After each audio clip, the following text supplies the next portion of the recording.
Yes, no? Okay. So I didn't get to finish. Oh. How close did you get? I got close. I'm on page 303. I don't know what the pages are because the Kindle, this one wouldn't give me page numbers. It was like, I had like that much left. Oh, you have a lot. We shouldn't tell you. But I just started it last night.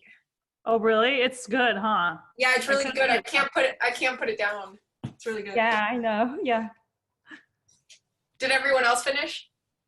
Yes, I finished like an hour ago. I was hoping to do that. Manny, did you finish? I did. Yeah, I did. It took I was me about, reading for like hours yesterday. Dominic, my son was watching like movies and then I was watching it. I mean, I was reading it and then Geraldine, did you get to the part about Noah? Yeah. Okay, when I read that, I went, and he goes, "What's wrong, Mommy?" And I'm like, "Nothing." yeah. Wait, which part? Oh, I know. Don't give away too much. I'm not telling you that. Wait, You just know. say it, because then you guys won't be able to discuss it. It's so heartbreaking though. Yeah. Yeah. I think There's you gotta nothing. read I it. don't think you can even discuss it. It was just like, "Oh my God." Does he die? We're not saying. I'm not telling you. Yeah. But Yuji had the same reaction, and her son had the same Oh my reaction as mine. God. My keys. What happened, Mommy? Nothing. You got to keep reading. And just to let everybody know, we are live now on Facebook. So. Okay. If anyone's watching. And then I was Yeah. telling Yuji that when the groundskeeper told her that, I was pretty surprised too. I was like, "Oh, come on." Noah had been coming. That's not really a big spoiler. But like, I felt so bad for her that she could have maybe like crossed paths with him all those years. Oh gosh, had to be So tough. I felt Geraldine, for him. Go ahead. Go ahead, Nicole. I just said I felt for them. I was all in at that. That was hard. So Geraldine, do you want to give a quick, I guess, summary of the book so far? You could do it. You always do it. No. But where You're are the you first- at, Geraldine? Yeah.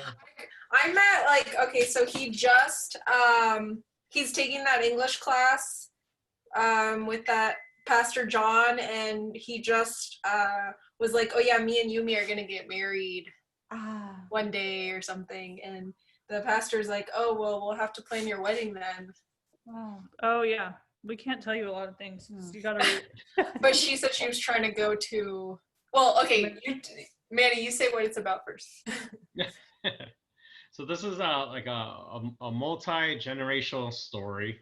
It starts off in Korea, a small fishing town. And please, anybody jump in if you have anything more to add, please. It starts off with discussing a young girl in a fishing village who ends up getting pregnant. And so she gets impregnated by a man who's actually married to somebody else in Japan.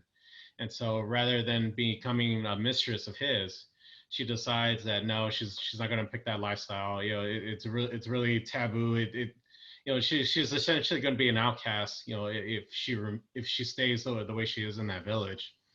And luckily, she meets somebody, a young pastor that her and her mother were helping out at an inn that her family was running.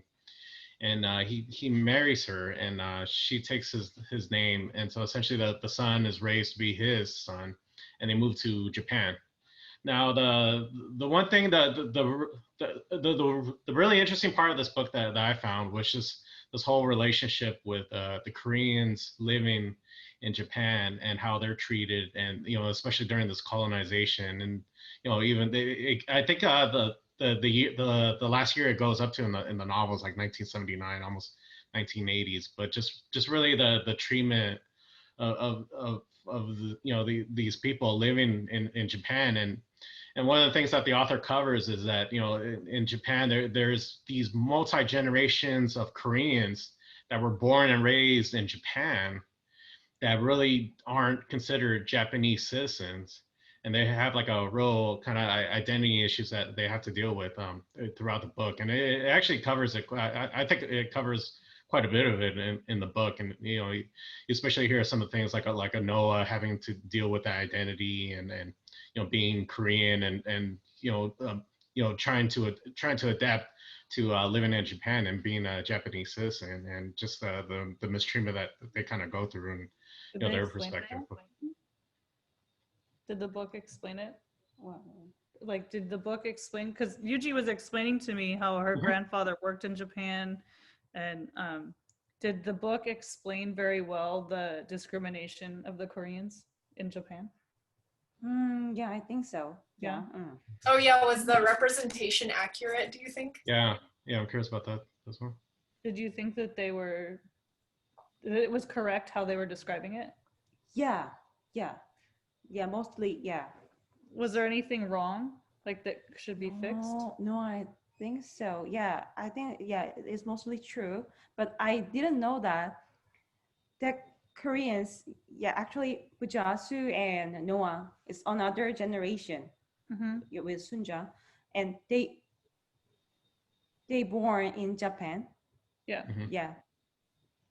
So I thought they are Japanese, but they are not. They usually have to have the passport, South Korea passport, right? So they are still Korean, but they never have been to Korea and they can't speak Korean. So they still Korean in Japan, even though they born in Japan. And some part, Mujasu and Solomon visited Korea several times.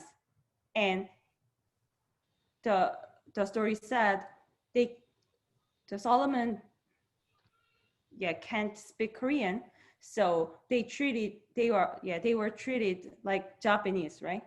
So they are not Korean and they are not Japanese as well. So I thought that part was interesting because Solomon was essentially a third generation Japanese person, and essentially he's still treated like a Korean. And but by the time it got to that third generation, the North and the South were already separate. It was essentially two countries, and that was actually like almost like a source of tension in that as well. Trying to decide like which part of Korea are you from? Are you part of the the northern part or the southern part, and having to kind of deal with that. I found all that interesting because that first generation of Sunja, when she came, it was all just still like just one country of Korea that was colonized by Japan, and and then you get to this third generation, and now you're kind of having to deal with that rift in the the Korean countries, and again he's having to deal with that kind of identity crisis where he's growing up in Japan, and at the same time, he's got to go in and get fingerprinted and get a card because he's still considered a Korean, a Korean nationality, really.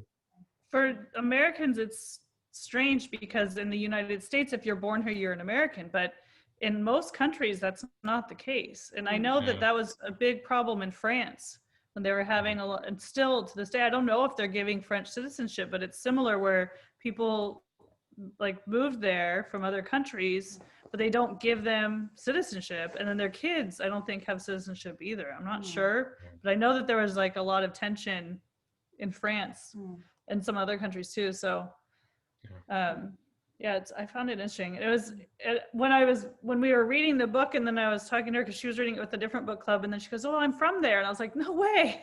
Like, what are the odds? Yeah, it was so sad because Korea was colonized. So at that time, some Korean Korean who moved to Japan at that time, some people think they are betrayer, So most Korean think they are not Korean, they are Japanese, but they were treated in Japan. Yeah, you are, like the Joseonjin, or you are Korean. So some part some part said, Solomon had the paperwork in the so they said you got Korea in Korea there you guys are not king, you don't have king, like you don't have either. So I didn't know that they were treated in Japan. So it was so sad for even fourth, third, and fourth generation. So in Japan, so it was so sad. Is it better now? I don't know. Oh, maybe you would know.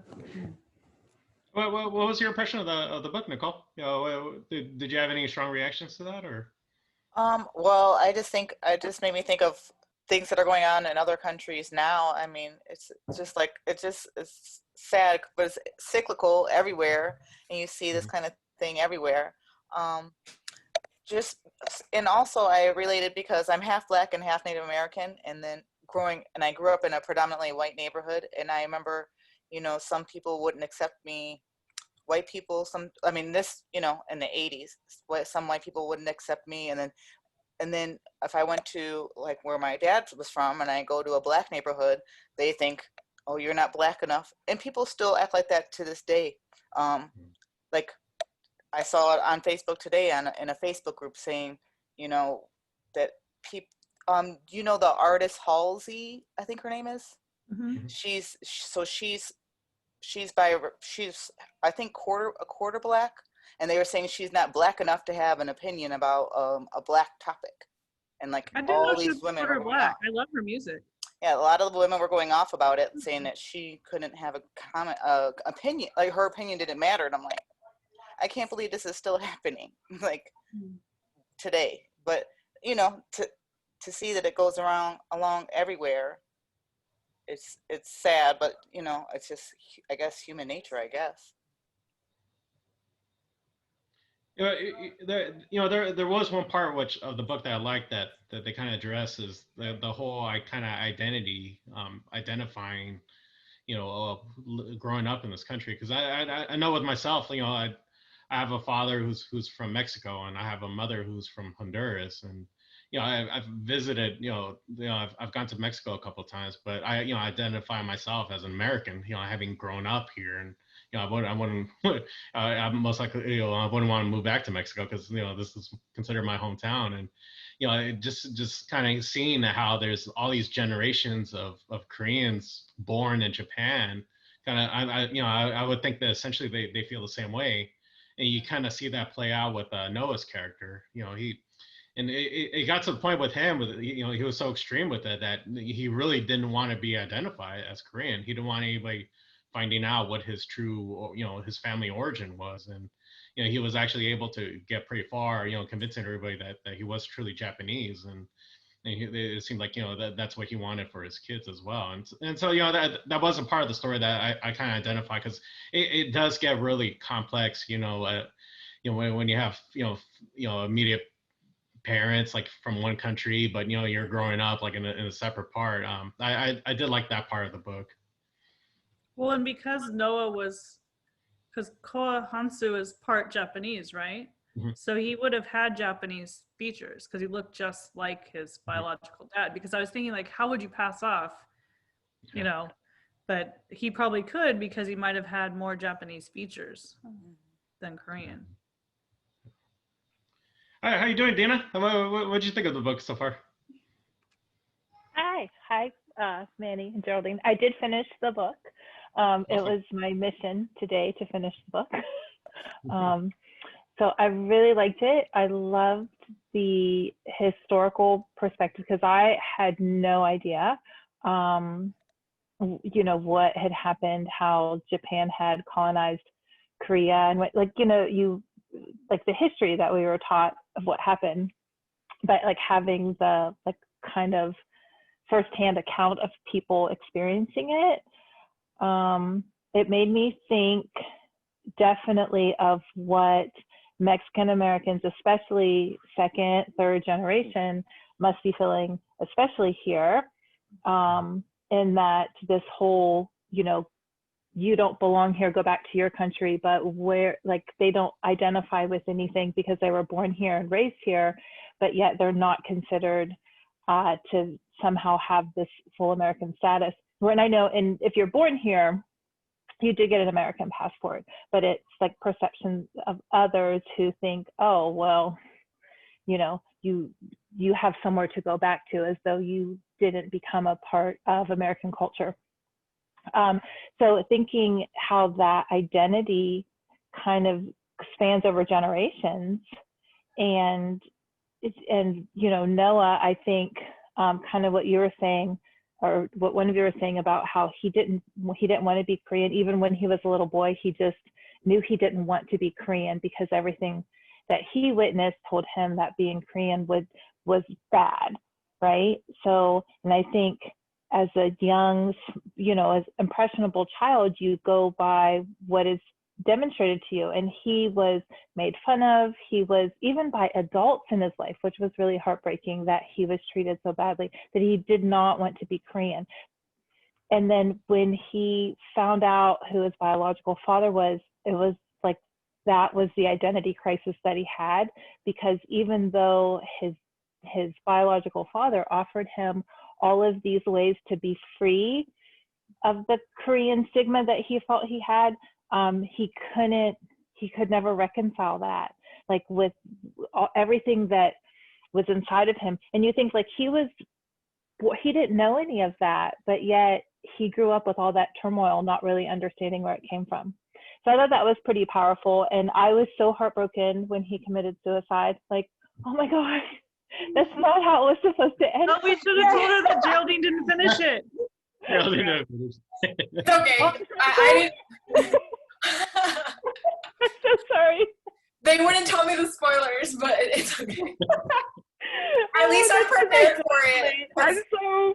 You can't prepare yourself for it though. It just happens and you're like, what? I am the type of person that, like, even knowing going into something, if you tell me like that spoiler, like, I could maybe still cry. I didn't even cry. I was just shocked. Like it's just like, I felt it like on my heart, but I like didn't cry in this book, which is surprising because I cry in like happy and sad, and my son will be like, "Are you crying again?" Yeah. But do you kind of feel like, because I think you just said it, I'm sorry, Dolly, is it? Mm-hmm. I think you just said it. They just kind of mention it and then move on. Like, I felt like they did that a lot in this book. And I did too. Like, yeah. Telling you, like, what the hell? Like, what happened to the policeman's wife? She finds out everything. Yeah. And they're in that weird park, and then that was it. They don't come back. Like, does she have a boyfriend? Do they share a boyfriend? Like, what the heck? I feel like the whole book, like, they'll develop these characters, and then like next. Yeah, never mentioned it. They need like part 2. Yeah. When it ended, I was like turning and I was like, what the F are these acknowledgements? No, I want to know what happened. I think it's like the type of book where you kind of, it like is trying to be realistic in the sense of, like, things don't always work out how you want them to, or you don't always get an ending to. But I feel like it didn't end. Like, I'm a big fan of Kristen Hanna, and her books I feel are tragic, but then they have it, I feel like, a completion at the end of her books. Like, I've read several of them. I love her, but this one I feel like I'm left hanging. Like, I don't know. Did you guys feel that way, or were you like, oh, it's over? Absolutely. I was really disturbed about the whole situation with the mother, like everything to do with the mother. I just was feeling for her, like it hurt, reading. Yeah, all of a sudden she's like, their whole relationship. Her daughter. Mm-hmm. I was like, where the hell is this coming from? Did you read that part when Sunja's mom like was being so mean to her and then she died? Mm-mm. Did you read that part? Yeah. I was like, what the hell? Yeah, it was like a lot of like built-in, I guess, feelings she had that she finally wanted to let go, like, I guess, before she passed. Yeah. I actually, kind of going off of what you said, Geraldine, you think that's why they chose the title of Pachinko? I was trying to figure out like why exactly they chose that name. So I know it plays like, as far as like Noah and and what's Musasu both working at a Pachinko, or eventually Solomon works there too. But to me, I kind of got the impression that Pachinko's kind of game of chance, and like most games, I think like, especially games you collect money, most of the time you lose, and every once in a while there's something that you win. I was kind of thinking that was the reason why she kind of chose that title for the book. Do you all agree with that, or do you have like different thoughts on that? I thought maybe because that's like where the Koreans were able to be successful, was in the Pachinko.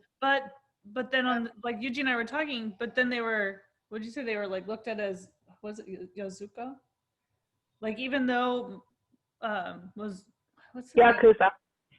Yakuza, yeah, like they, even though some of them were honest, they were still looked at as gangsters. Yeah. So like they, even though they, you know, he threw that gazillion-dollar party for the kid and had this famous singer, but they were still, but he was honest and he was giving his money away basically.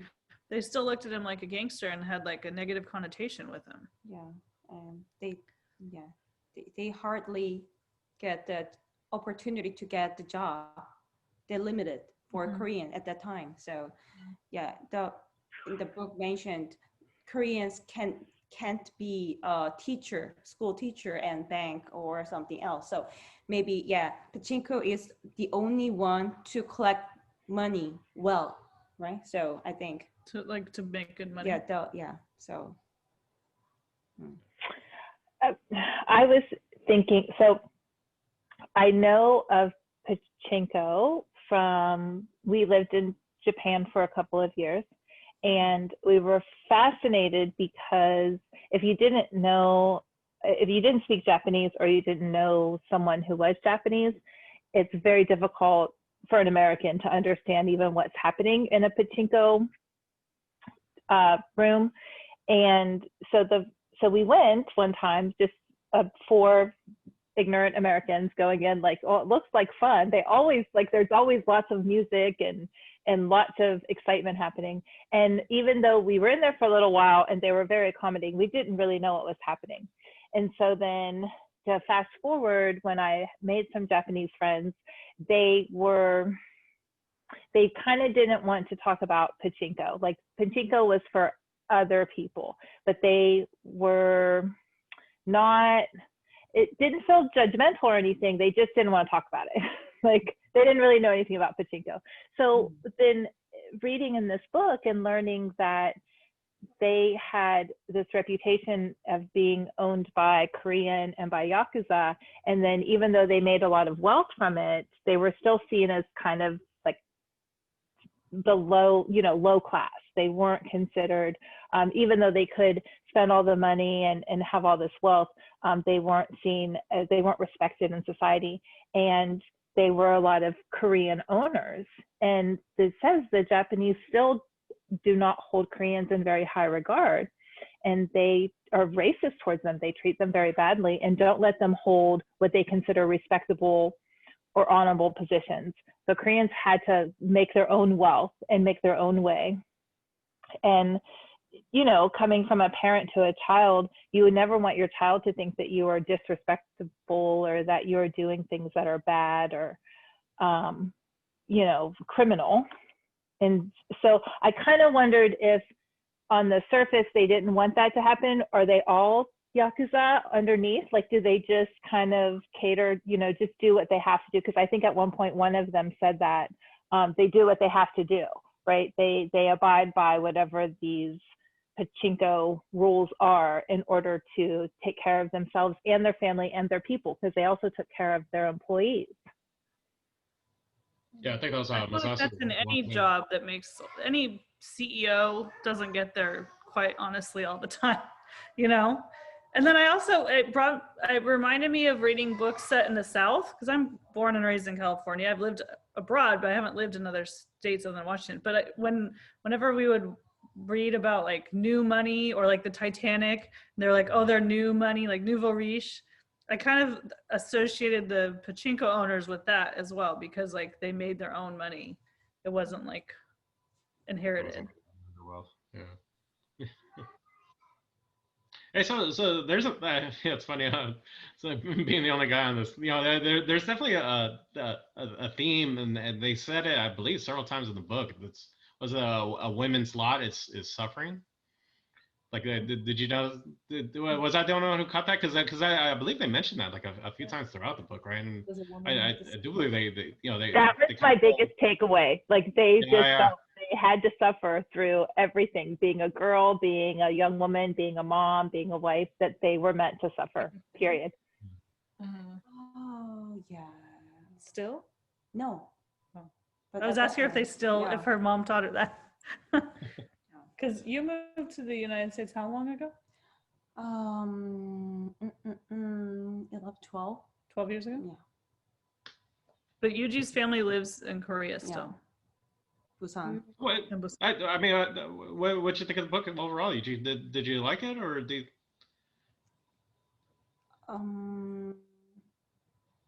Yeah, I like this. Yeah. Okay. But she told me the other day that it made her really sad by the Yeah. treatment. Yeah. Yeah. I can see that. So I How wanna about you, Geraldine? visit your family Are you liking what you're reading so far?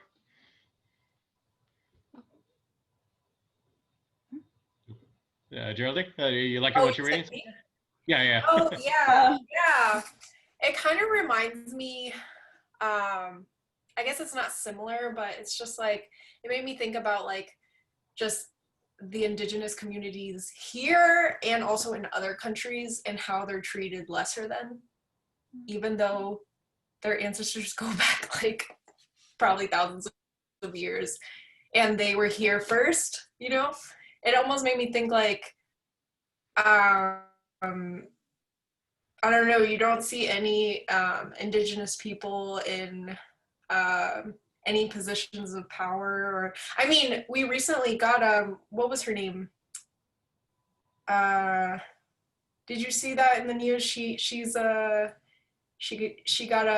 of she's gonna be part of the new presidential cabinet, and she's the first indigenous woman to be picked. I saw who you're talking about. Yeah, so like that, I was really like, I can't believe like it took that long, like to make decisions about your own land.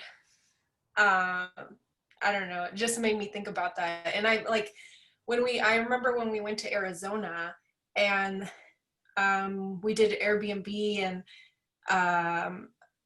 the owner was saying that she was a teacher there, and that the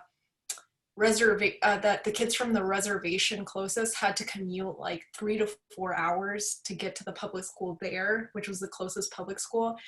And then even our tour guide was like, yeah, I didn't grow up with like running water or electricity.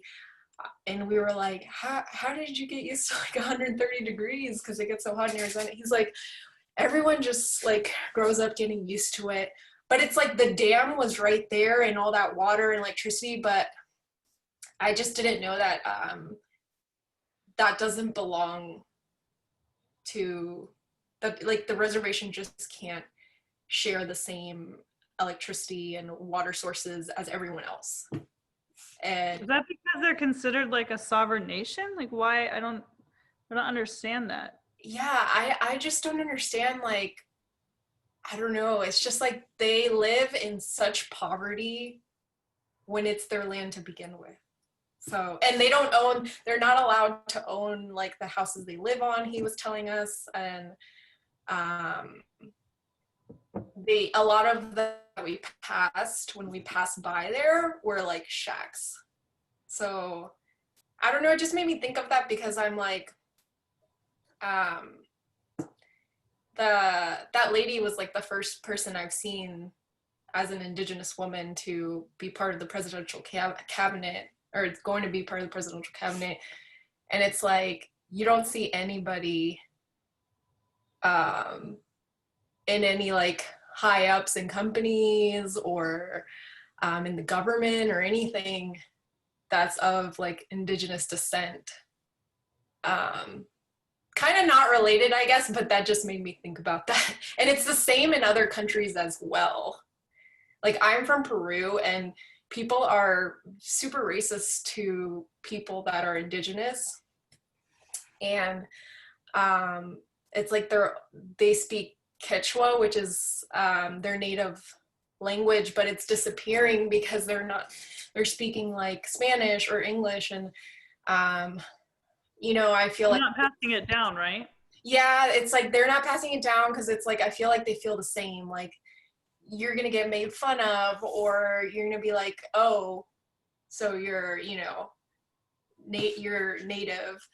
I feel it's like the same here though, because I feel like a lot of like second generation like Latinos or anybody from Central and South America, like, or even Mexico, like a lot of people don't speak Spanish or don't teach their kids Spanish because they don't. So I teach at Southwest High, and there's students that their parents don't speak Spanish, but they do.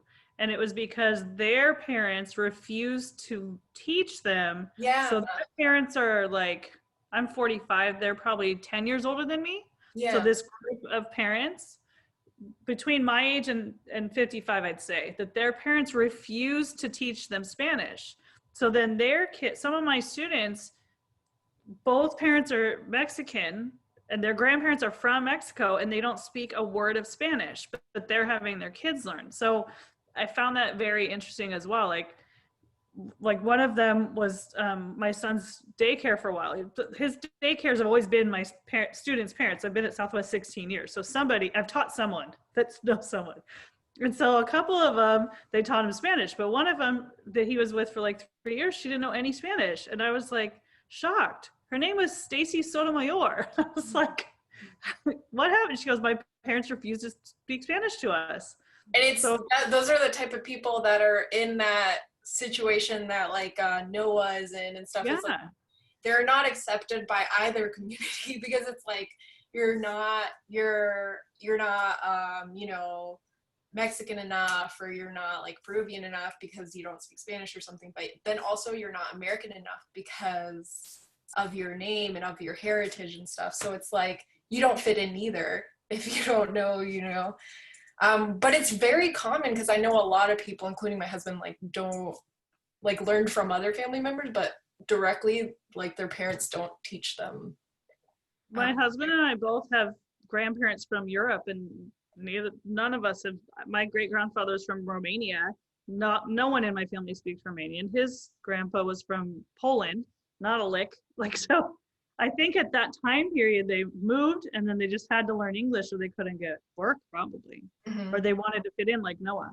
Yeah, I think it's the same for a lot of countries because I'm like technically a fourth Chinese because a lot of Chinese people immigrated to Peru, and there's a lot of Japanese people there too, actually. And my grandfather apparently like was fluent in Chinese and immigrated to Peru, but he never taught any of his kids Chinese. He just spoke Spanish, and then everybody else did too. And then my grandma's parents were also Chinese, and then my mom's mom is from like Ecuador. So I guess technically like I'm not even, which like when I would go to Peru growing up, they'd be like, I feel like they'd kind of like make fun of me because I was like, I do speak Spanish fluently, but it's like, they can tell there that I'm not from there.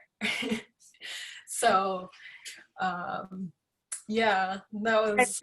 I feel like I heard this a lot, like a lot of my work colleagues, like we've talked about that.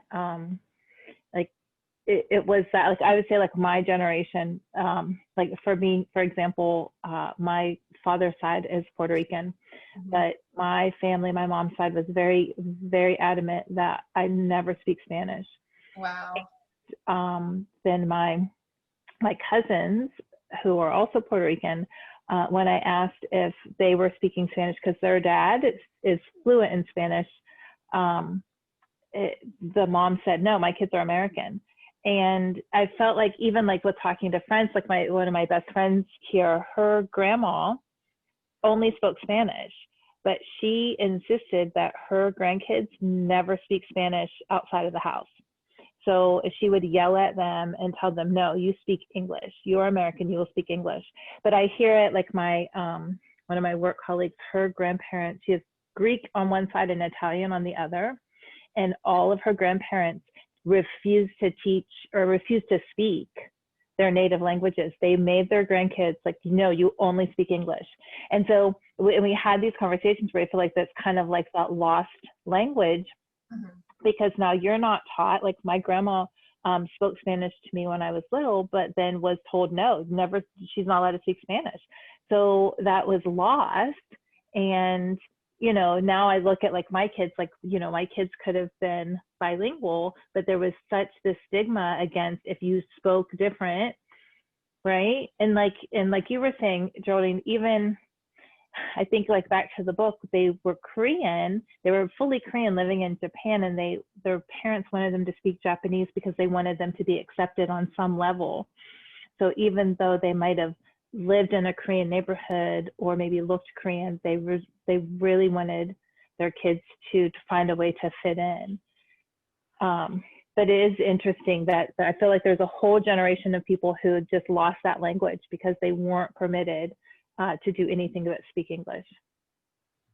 Yeah, I think that's why I like San Diego so much too, because the landscape reminds me of Peru, but also like I feel comfortable here, like speaking, like when I would speak Spanish with my coworkers or something, or just like even meeting people that speak Spanish, because I grew up in like kind of more of a southern town in Virginia. So I remember like my first, I think it was like 6 or 7 years, it was Northern Virginia. So of course there was a lot of people from different countries in Central and South America. But after that, we moved to this tiny town that there was only a Walmart there.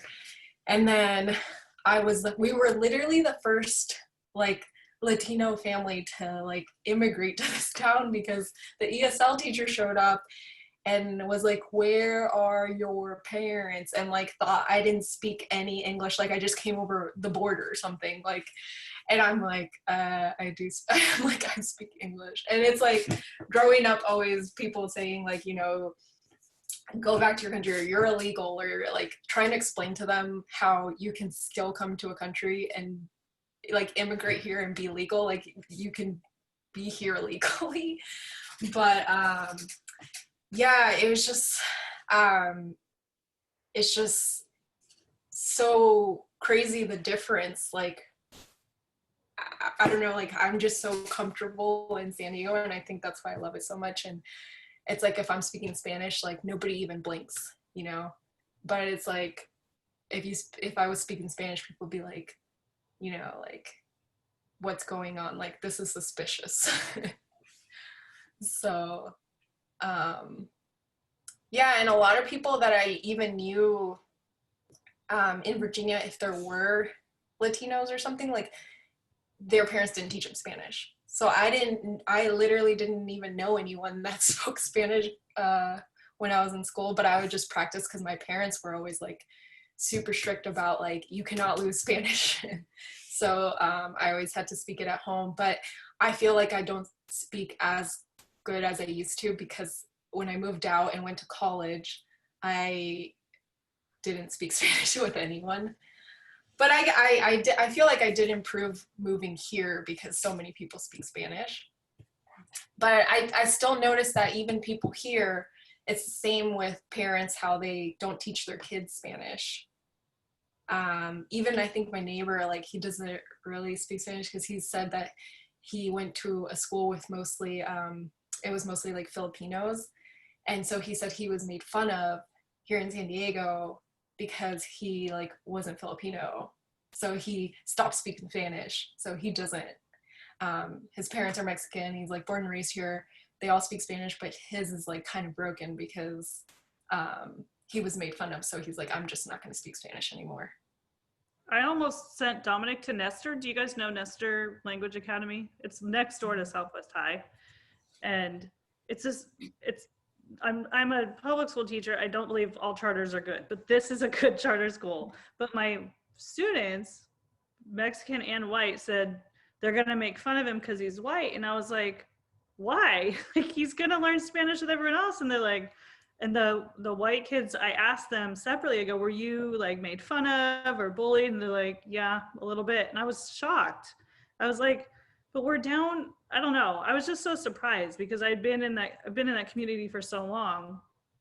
And like, I sometimes forget that I'm an outsider to their community because like I'm raising him to be bilingual, and we live here with like Yuji's family's from Korea, down this, like 2 doors down, they're from Brazil, next across the street, they're from Africa. Like we're from everywhere, right?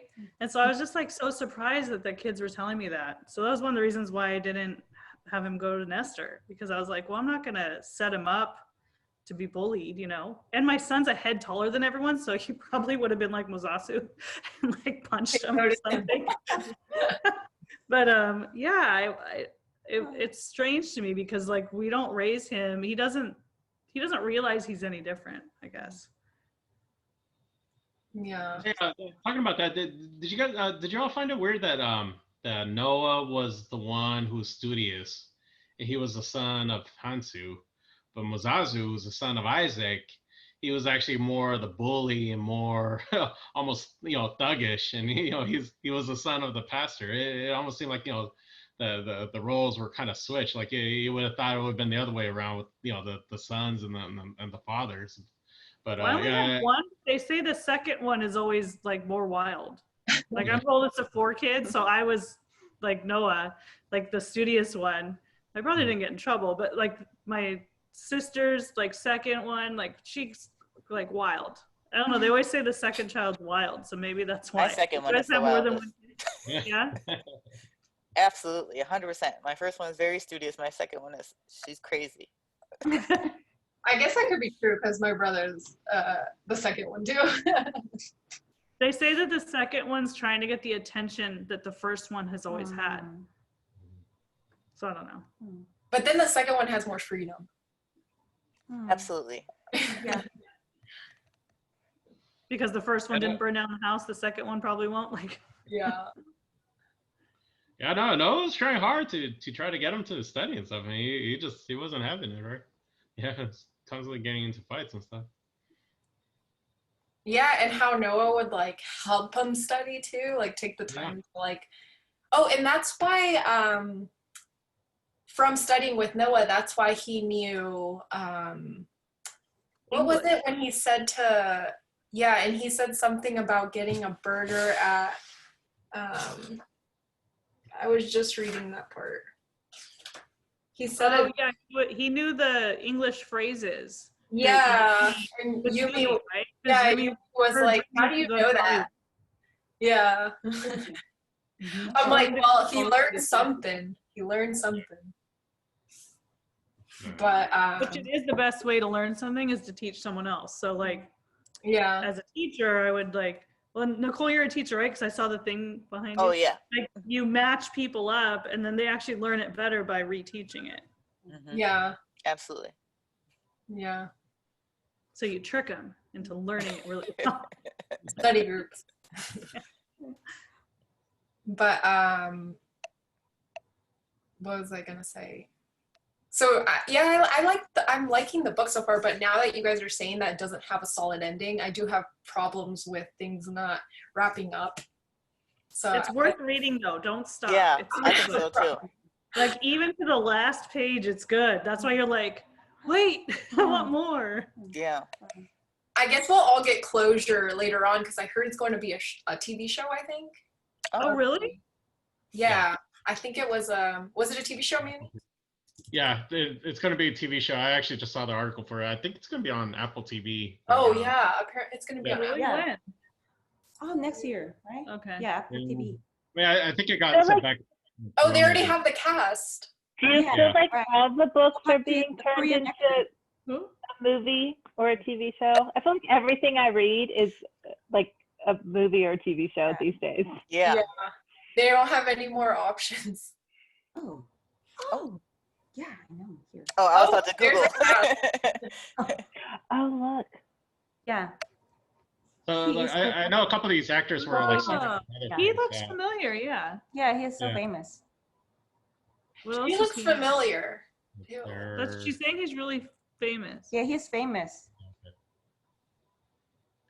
Yeah, a couple of these people. Yeah, he is. The red jacket is he cast Ko Han-soo and Which one's Sunja? I don't know. Yeah, they didn't say who they're playing. I want to know what their role is. Oh, that's cool. Oh, there it is. We'll play who will play who? Oh. Okay, let's see. Min Ho Lee is playing Hansu. Let's see. Oh, Fast and Furious 9 and Ninja Assassin. Yeah. Who's Naomi? I don't remember Naomi. Yeah, sounds like a new Young, character. young Fujian. New character they made up.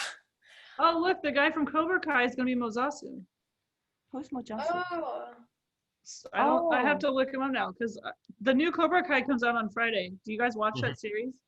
Yeah, I haven't The seen third that. season's coming. Oh, that's really good. It's so good.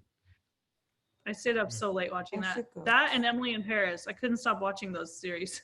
Oh, I want to see that one. I have to Be start it. prepared to not move from your seat like all night. Like you just keep watching it. Yeah, you know what's funny, Dina, was I remember I had just finished reading The Foundation by Isaac Asimov, and then it must have been like just like 2 weeks later I found out they're making a Apple TV show about that too. What So. book? What book? The Foundation by Isaac Asimov. Was it good? Yeah. Yeah. Look Yeah, it up. it's one of those books where there's kind of like 4 different stories, so that almost 4 different generations, and I like 2 or 3 of the 4 of them. The last one I wasn't particularly fond of, but it's interesting. It starts off like a whole series of books, like that was written a while ago, and you know there's a lot of like science fiction writers who credit like a lot of their kind of inspiration to that series of books. Huh. I'll have to read it. Yeah, the Apple TV, it actually looks pretty cool. So I'm actually looking forward to that. That's like the one thing I don't subscribe to, and now I'm gonna have to. Yeah, I know, me neither. I did I a have all trial, of them. but I think when we got it because when you buy a new iPhone, they give you a year free. So oh yeah. Oh wait, Yeah, maybe we I got do a have year. it then. yeah, well, And you just had to what? sign up. You know, Yeah. there was some Okay. step you had to do, but it was really easy. And then we got hooked on the morning show, maybe it's called. Oh, I I heard heard that's that was good. good. It was really good. Yeah, we watched it in like 2 days when we both had to work. We are really tired. I got the trial of Apple to watch The Outsiders, the book by Stephen King. They adapted it, and then Was that good? yeah, it was really good. And it's on Apple, right, or HBO, or it's probably HBO, I think, right? Manny is I HBO. think it is HBO. Okay, no, it must have been Defending Jacob because that's a book, and they turned it into an Oh, Apple yeah. series. I think it was Yeah, that one that I was like, That wanting. one is on Apple TV. Yeah, and that is the book too. But it seems like that's where they're getting all their ideas from because it's like nothing seems original anymore. It's from a comic or a book. But I like it because I like to read before I see it, and then. Me too. Me too. So I was like, this is good for me because I can read. Because a lot of the movies that have been out have been crap, so I'd rather it be from a book. Yeah. Yeah. Yeah. And Manny, you just read Dune, didn't you? I did. Okay. Oh my gosh, I still haven't read the whole thing. It's an interesting book. So one of the things, prepare yourself for that book. Like I thought it was just me, but I was kind of reading reactions from other website. It's one of those books that you have to read kind of more than once, or at least go back and More read than like once. yeah, because there's so many kind of characters and storylines that are going on, and you don't catch it like the first pass through, especially like in the early chapters. You know, there's a lot of names kind of being thrown out, like you know the Benny Gesserit, Mentats, and you don't know what any of these people are. But later on in the chapters, you kind of get a feel for okay, you know the main character's mother is a Benny Gesserit, and okay, I kind of understand like what that order of females of group people do, and so once you get a feel for it, when you go back and reread it, like things kind of make sense. You know, for me it was almost like the first time I watched Breaking Bad. You know, I watched it all the way through, and then when I went back and rewatched that series, I caught all these things. I'm like, oh, okay, you know, you kind of get a sense of what, you know, you kind of know what to look for, and you know it makes sense like kind of the second time. I really feel that way about that book as well. I didn't reread the book, but I did find some like websites that did a pretty good job of analyzing the each chapter and stuff, like kind of summarizing it. So I've been going back and rereading those, and it definitely makes like a lot more sense, like going back the second time around. But it is like it's really immersive world. It's a lot of interesting concepts, and I would recommend it for people to read, but I would just kind of just warn them about that part of it, because I do feel like it's one of those books you got to read more than once.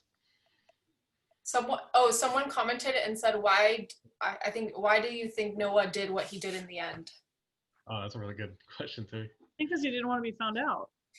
I think he said, okay, if my mom found me, then, someone's going to go tell us. Why? I feel like he didn't want to be disgraced, or to just, although killing himself disgraces his family, right? It definitely lays him on the spot, right? Well, because remember the other, who was it? Someone else, like their husband killed himself, and so then the mom like fell from grace. Yeah, that it was oh, I forget. Was it which, Yumi's or, mom? I think it was Yumi's parents, or I'm sorry, the wife of Noah's wife. I thought it was Noah's. Yeah. Yeah, her dad was a doctor who misdiagnosed people, and they ended up dying. He ended up killing himself because of that. I kind of got the sense it was more, it was more shame because of the misdiagnosis, and then eventually he killed himself. I didn't get the impression it was only because he killed himself. I think it was a mixture of all those things. At least that was the impression. Reference it with religion too, right? Like something about they want to believe that someone that had killed himself was a good person, or like the kid that jumped off the building or something. They're referencing like that suicide wasn't gonna ruin their afterlife or something. I remember reading the end of the book, and the author kind of talked about that was based off a true story that she read, like from a newspaper, that this Korean boy, he was getting just so bullied, and the parents had no idea that he really did do that, and that's why she put that plot in the story, because it was something she really did read. Yeah, and that someone was made fun of in the yearbook. Yeah, that's rough. What do you guys think of the next read? It's like sci-fi. We picked something. Me and Manny were like, okay, we picked sci-fi because like we hadn't read what's the last sci-fi we read? I don't even think. Yeah, it's not the Institute, right? Yeah, it's not really considered sci-fi. Yeah. Yeah. Leviathan Wakes. It's called Leviathan Wakes for January. It's sci-fi, and then we did the Martian Chronicles, I think, for Whisper Man for February. Yeah. It's a thriller.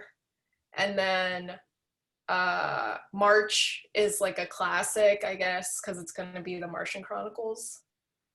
And then Mexican Gothic.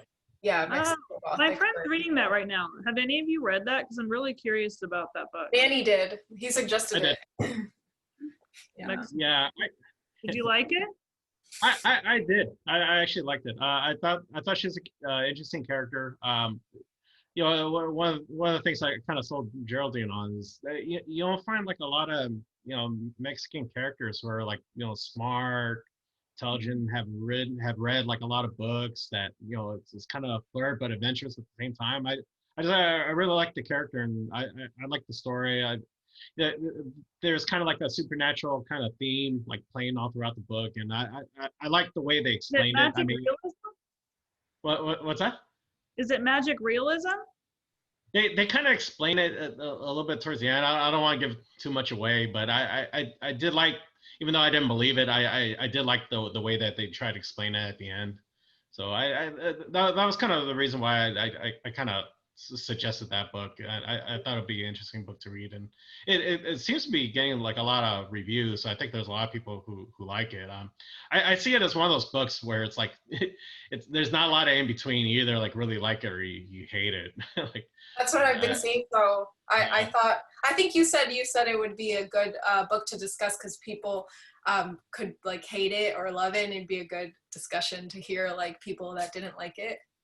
Yeah, yeah. It's one of those books where you feel like a character is like really trapped in there. So it, you know, I want to say almost if you got like a real kind of, if you don't like strong feelings about that, about feeling like trapped like in the situation, like I can see really people like not liking it because of that, because just this feeling of entrapment. I see that like being the reason why like a lot of people wouldn't like it. I saw it won the Goodreads award for best horror for the year, didn't it? Yeah, yeah, it did.